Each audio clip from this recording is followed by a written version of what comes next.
base coat on the house, and it's drying actually outside. It's our first really nice day, so it's drying outside. So while that's drying, I just wanted to talk to you about a couple things. So I told you that I would help you or show you a couple accessories that you can make, and here's a couple of examples of some little planters that I made, okay? And it's just made of air dry clay, and then I stuffed some moss in there and just some little twigs. Okay, so I'm going to show you how to do those. I also wanted to show you that you can make little stepping stones. These stepping stones I made very simply with DOS clay. These little stones are real stones, okay? So you could make them rounder like that or whatever. But the point is that if you can't find just the right stones, you can make them. Or if you don't want to buy stones, some of these things come in bags for 99 cents or a few dollars.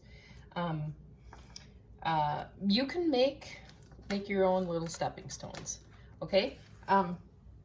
So I wanted to talk to you too about different kinds of clay. So you know that we're using DOS air dry clay. It dries by air, okay? You don't have to fire it.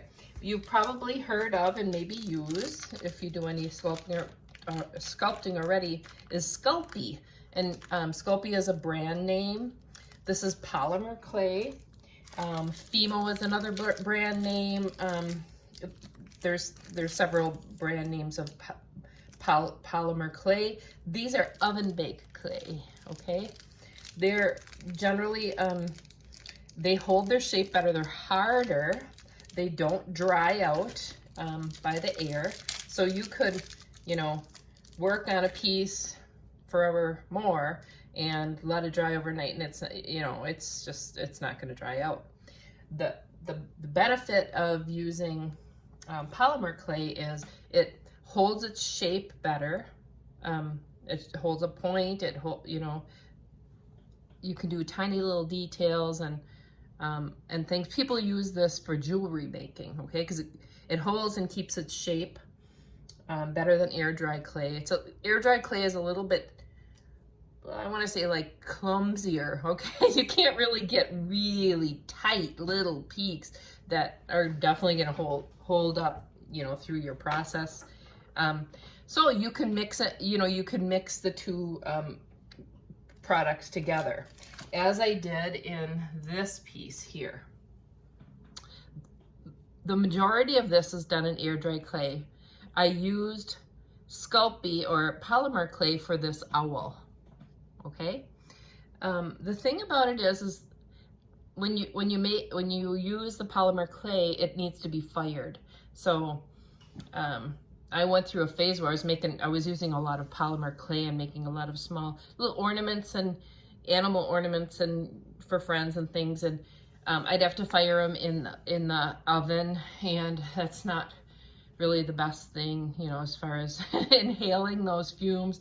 So I bought a little toaster oven and designated it just for that, and I don't know, I mean, there still were the fumes, and some of my stuff warped. I guess I just didn't get the hang of it, and I still may really delve into that again, the polymers, later, but right now my love is really air dry clay. But I like that you can use both together, right? If you wanted to do something small that needs really small details, little toes or little beaks or whatever, you could use the polymer, but you do need to bake it, okay? So, one other thing I want to talk to you about is, so as far as stones too, I mean, like, here are some little pebbles that, I don't know, this was a couple dollars, or maybe you can get them at the dollar store. You can use these little pebbles and, you know, and glue them around your house, or these I made with, you know, but you could use real stones too, right? Why not? And the other thing is, you know, if you don't feel, you know, like you want to do a little owl, but you know that you don't have it in you to make a little owl, these little things are available. These, I believe I got these 3 packets of the little tiny creatures, and these are little mailboxes. Here's a bunny, some other little animals, I can't think straight. And like here's a little fox. These were at the dollar store. So for $1, you get 3 little tiny little pieces. Now, granted, they may not be painted top-notch quality. Some of them might be passable. Some of them are maybe fine with you. Some of them you may want. I find that if I use something like this, I always have to repaint it because I'm just weird like that. But there is nothing wrong with using store-bought pieces with your fairy houses, okay? Here is another little, this is a little gnome guy that I just got at, I believe it was Dollar General, and it was $1. It's so blasted cute. There's a couple of areas that I would touch up with the paint, and some of the gnomes that they had a series of them were just, you know, they weren't something that I would buy. But this guy I loved, and I bought a couple of him. And now I want to stop at every Dollar General I see and buy these because they're adorable, right? So there is nothing wrong with accessorizing your house that you make with things that you buy, things that you find, you know, rocks that you can find, or making your own out of what, you know, polymer clay or out of air dry clay. So right now I'm going to show you just a really quick way to do a little planter like this, okay? So here's my air dry clay. Easy peasy, I'm going to show you 2 of them.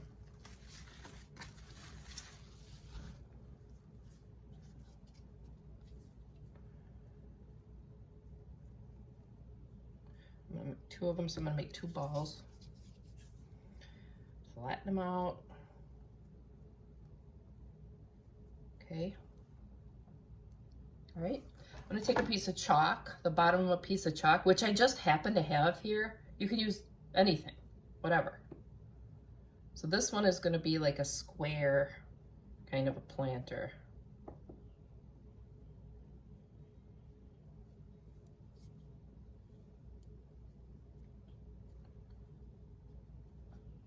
You want to make sure that it sits, obviously.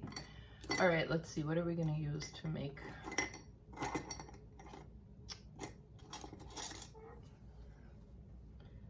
Okay.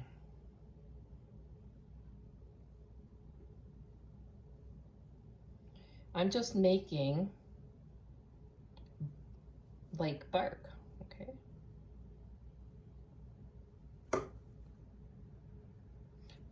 This clay is a little bit dry.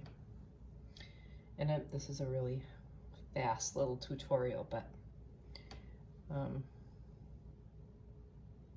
get the picture, right? Oh, you can't even see it. All right, so I'm just making bark.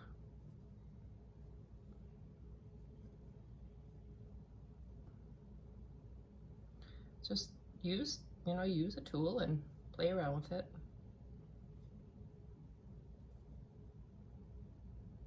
Looks like I have no idea what I'm doing, doesn't it? That's okay.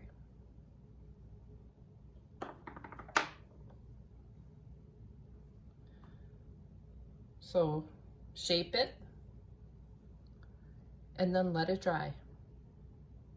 I'm just going to set that aside and let it dry. And that's going to be like a little wooden planter. Okay, so I have another little one here. I'll squash it down.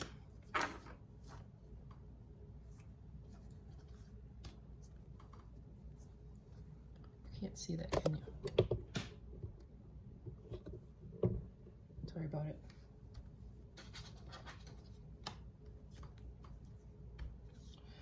Okay, planter number 2.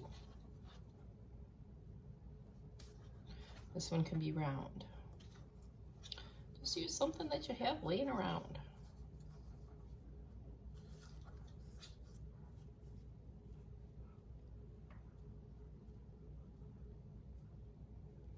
Actually, you could let this dry on here. Let's do that. I'm gonna start over. All right, we're gonna let it actually dry on that bottle. But what we're gonna do is we're gonna put a, well, I guess the technical name would be a surfactant. Fancy name. So it doesn't stick to it. Let's see what happens. Okay, so let's press that onto that bottle.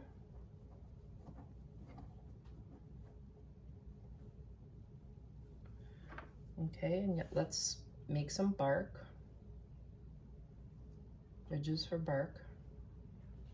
And you know, I'm just showing you like a hardwood tree bark or whatever, but it could be anything. I like to make faux birch a lot for my other business, like on walls and accessories and etc. I like that challenge of making something look like birch. So we'll do some birch too in the future.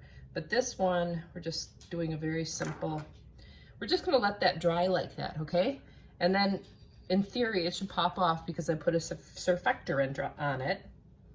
And then you have a place that you could stuff it a little bit with moss or whatever, and then you could put, you know, twigs in it. You could put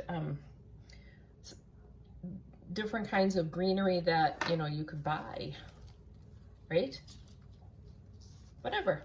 Or you could, whatever, you know, just use your imagination.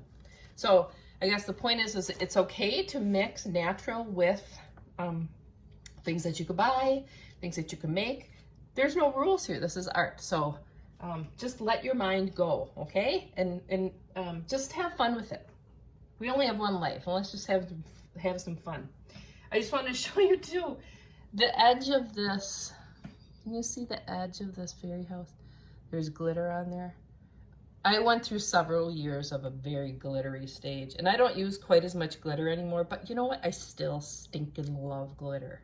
So anyway, I just wanted to show you those things. So we'll get back to the fairy house, but just wanted to show you a couple little tips, okay? Okay, the little planters are dry. This slipped out just fine. It had Vaseline around the base of the bottle of paint that I used. So once it was dry, I just had to kind of swivel it off of there, so it's fine. So now we have one that's kind of squarish, one that's a little bit bigger and rounder. And I'm going to show you how to paint them so they look kind of like this, okay? Very easy process. We're going to use two colors, kind of a golden brown for the base color and then a dark brown to make a glaze. So first, just going to paint the golden brown.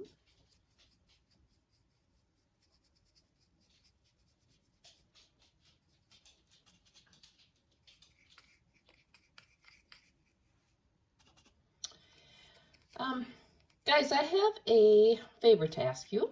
If you are enjoying these videos, would you please be willing to like the video at the end, you know, where there's a little thumbs up, like the video, and just leave me a comment, letting me know, you know, what you're, you know, if you're getting anything out of them, any suggestions that you have for projects or any kind of comments. I'd really appreciate that. That would mean a lot to me. Thank you. Okay, so I'm going to paint both of these inside and out and let them dry, and then I will show you how to apply the glaze. Of course, you can, you know, always wear gloves when you do this because it's kind of a messy deal, but I don't mind getting a little dirty. Okay, the base coat is dry, and you can see it's almost kind of washy. In other words, it's kind of streaky, and that's fine. That'll actually work for us. So I'm just going to take a tiny bit of tintable glaze. This one again is the Modern Masters tintable glaze. Just a word about that particular glaze. On the can it says, you know, that you shouldn't be using paint with it, that you should be using like universal tints. And that's only really if you're going to be using it in a big area. Let's say you were going to be glazing a wall, because paints are going to dry much faster and it's not going to give you much open time. But for this particular application, it really doesn't matter. Okay, so you can mix paint, you know, you can mix paints in this.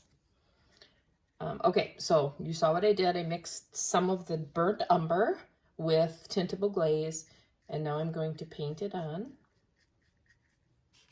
This is almost like a kind of a stain. You put it on and then you wipe it off. And for those of you that are interested, I'm actually going to show you a third step that you could do. Doing it in 2 steps like this is, you know, very simple. It's 2 steps. But if you wanted to do a third step, I'll show you that too. Okay. So we're just gonna. I'm not too worried about the inside because I'm gonna stuff it with some foliage. Okay. I'm just gonna set that aside for a second. I can set up. If you don't have a second one to do, you can just go ahead and start wiping it back. But I'm just gonna get both of them painted here with our dark brown glaze. This is a very basic glaze glaze technique that you can use in many forms, directly on your very house, in any color, okay?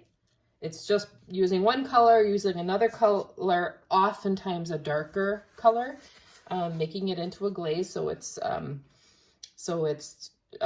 somewhat translucent, and then wiping it back. Okay, this is what we do on walls when we glaze walls. It's basically the same thing. Okay, so now I'm going to wipe it back.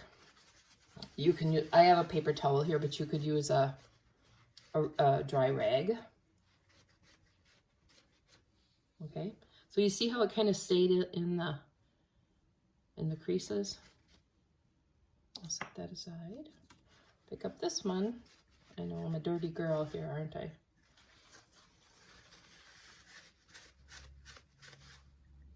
And if you like it just like this, perfect. You don't have to do anything more to it.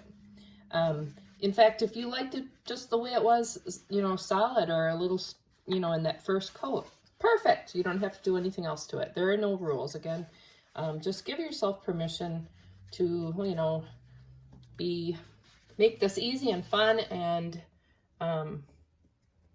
when it's art, there are really no rules. Okay, so we're going to let that dry, and then I'm going to show you a third application, and then I'm going to stuff them with some greenery, and we'll take a look at the final product.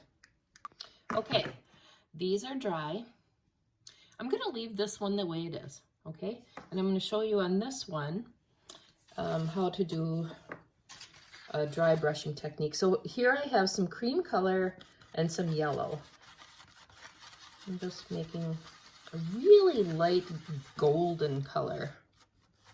I didn't have anything that was kind of the exact color that I wanted, so I end up mixing a lot. But there are so many acrylic craft paints on the market that you shouldn't even have to mix if you never wanted to.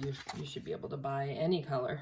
Okay, so I have some on this brush, which is not a really good, it's kind of a ratty brush. It doesn't have to be a good brush. You're going to kind of dry brush it on the side. Just a little bit.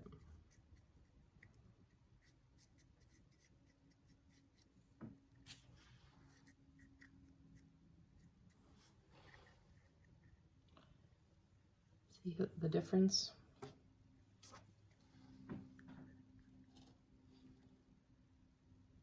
Okay.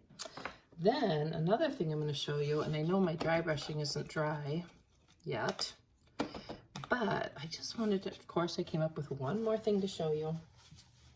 And that is, I like to apply a little bit of green to a lot of my natural pieces. It just, I don't know, it just gives it kind of a, like it might have some moss or something growing on it. And I think that's just a really nice little accent. So, you know, you could use a darker green. This one is kind of almost a limey kind of green. Yeah, it's fun to play with paint. There's just so many different, you know, things you can do with the different colors, and it's just fun to play around with techniques. So I'm just going to show you how they differed a little bit. I'm doing this very fast here. Okay. So this is the difference. Okay. So it can be as simple as just putting on one coat of paint, or this one has a total of 4 applications. The glaze is kind of sticky. It takes a while to dry, and this isn't fully dry, so it's kind of pulling itself off. But it won't do that for you if you let it dry long enough. I'm just pushing things for this video. Okay, next I will show you everything put together.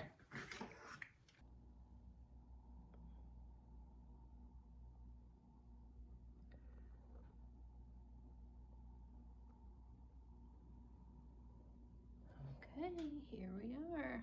There's our little bushes that we made.